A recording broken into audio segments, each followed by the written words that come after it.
A week ago, I did a video on Onward, specifically the controversy surrounding the latest Disney Pixar movie, in which a group called 1 Million Moms boycotted the film based on about 5 seconds of dialogue that suggested one of the characters was living the LGBT lifestyle. Sorry, LGBTQ. I want to be as inclusive as possible here. Anyway, the movie came out, and it was one of Pixar's lowest openings. Now, a lot of people have blamed everything from the coronavirus to a boycott of concerned parents and all that kind of thing to just plain a lack of interest in the movie based on the trailers. I don't know why it bombed. Well, it didn't bomb. I mean, it's a successful movie. It's just a really soft opening for a Pixar film. So what I want to talk about today is another movie that I'm going to recommend heartily that you go out and see this weekend, and I believe that it'll probably have the same effect. Not that it's my endorsement that is causing the movie to not do so well, and I hope this movie does well. The chances are kind of slim because of the movie that I'm talking about, and that is The Hunt. Craig Zobel's film, which was supposed to come out last fall actually, was pulled in the late summer after a couple of shootings, and then the trailer came out for it, and a lot of conservatives got upset because, if you're not familiar, it is a sort of a Hunger Games battle royale style movie in which a group of liberal elites, so-called, kidnap a group of so-called deplorables, conservative Republicans, and hunt them for their various right-wing sins. Now, I saw the movie earlier this week in an advanced screening and actually put up a podcast on kickseat.com. It's episode 512, I believe, so you can listen to that right now, in which I talked to Nick Allen of RodRebert.com. We go into very spoilerific detail about the film, so I don't recommend that you listen to the episode until you've actually seen the movie, or if you don't care about spoilers, go right ahead.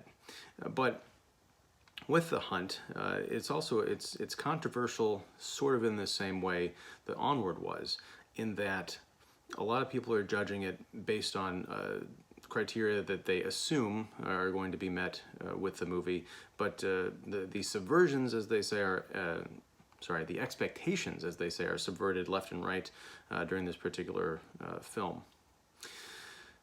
Where to begin? Well, I'm not going to fully review the movie. For that, you'll have to go listen to the podcast, which again is at kickseat.com. This is not a commercial, this is a commentary, and I promise I'll get to the point of why I'm talking about this in particular, not just because it's sort of thematically related to the box office potential issues of Onward, but also because of what has happened with me in the week since I put up that Onward video. Well, as far as the pre-hype surrounding this film, I can understand why certain people would be upset. Yeah, the original trailers from last year painted this as very much an anti-conservative movie, but the film itself, and not to give anything away, is surprisingly balanced in its critiques of, to use that phrase, both sides. I think that if you're of the liberal persuasion, you can go and have a good chuckle at the rubes. If you're of the conservative persuasion, you'll just marvel at the astuteness with which the screenwriters, Damon Lindelof and Nick Hughes, take apart the PC backstabbing, infighting culture that we're sort of living through right now. I think it's a fantastic movie. Right now, I believe the Rotten Tomato score is about 52%, which is right down the middle, just like our political divide these days. So, by the way, happy post-Tuesday elections, everybody.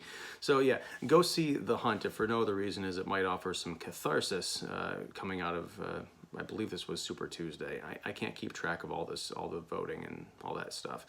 The primaries, certainly.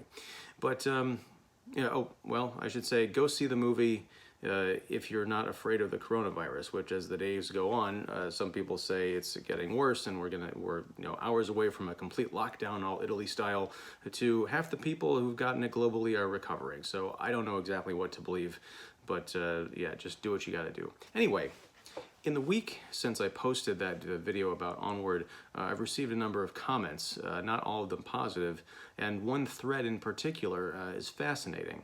It's a person who took issue with my characterization of the 1 Million Moms as bigots, and we had a dialogue. My initial inclination, I'm not going to lie, was to just tell this person to buzz off. They don't agree with me, I don't agree with them, so I'm not going to get into a YouTube war with someone from a 5-minute video I made.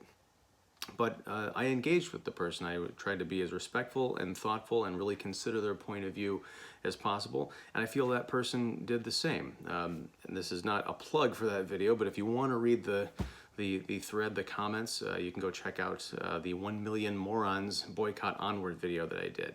And I want to say right now that it wasn't until I engaged with this person that I really started to think that maybe 1 Million Morons was kind of a harsh title. Yeah, it's catchy and it's shocking and all of that, but it is kind of insulting and it belies what I'm really trying to do, which is have an open dialogue. I think it was my visceral reaction to the controversy that compelled me to name the video that. So I apologize. I'm not changing the title or taking it down or anything, because it's got to stand as a record, and hopefully I'm gonna grow and learn from this.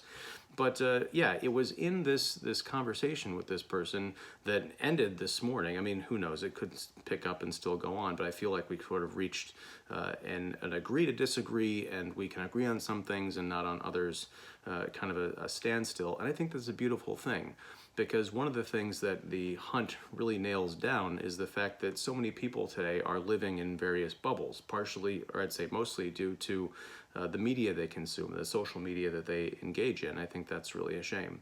So yeah, the lesson here, besides go see The Hunt, it's funny, it's bloody, it's a Blumhouse movie. They've been on a roll lately. They came out with The Invisible Man a couple of weeks ago, which is also one of my top films of the year in this very young 2020. But they really are getting at entertainment that is viscerally exciting, but also has a lot to say. And that certainly is the case with The Hunt. So yeah, the lesson here, besides go see The Hunt, is if you're engaging in online conversation, try and imagine, and this is probably a cliche or you've heard it all before, but I think it bears repeating because I don't see anything changing. Imagine the person is standing right in front of you and treat them as a human being with a legitimate perspective, as legitimate as your own, even if you vehemently disagree with it, and just try and figure out where they're coming from or why they might be upset or where they might be agreeing with you. See if you can shatter some of these echo chambers, pop some bubbles, and maybe make a new friend. I mean, I'm not saying I'm friends with this this commenter. That remains to be seen, but I feel like we made some progress. So yeah, hopefully they don't see this video and get upset and we start the whole thing all over again. But if they do, or if you do, if you want to comment and tell me that I'm crazy for recommending a movie in which conservatives are hunted, or a movie in which conservatives are humanized, bring it on, as that illustrious president once said. Yeah, I welcome the conversation. I am in the habit right now of responding to every comment as much as I can, except for one that was just outright disgusting. I don't think it actually got published on YouTube. I think they flagged it as spam or something, and rightfully so. Keep it respectful, keep it smart, because I think that's one thing that I'm hoping to achieve with this channel. So I've rambled long enough, probably too much. I hope you got something out of this 8.5 minutes. I know I certainly did, which is at least just get this off my chest and kind of share something I thought was kind of a beautiful experience. And we don't always have those in the culture of movie going, so I think we should recognize it and appreciate it. Anyway, thank you very much for watching the Kicking the Seat YouTube channel. Please subscribe, like the content. If you do like the content, share it, click the bell for notifications, all that good stuff. You can always listen to the Kicking the Seat podcast at kickseat.com, also iTunes and Stitcher. I'm done shilling. Thank you very much, and look out for more videos coming soon.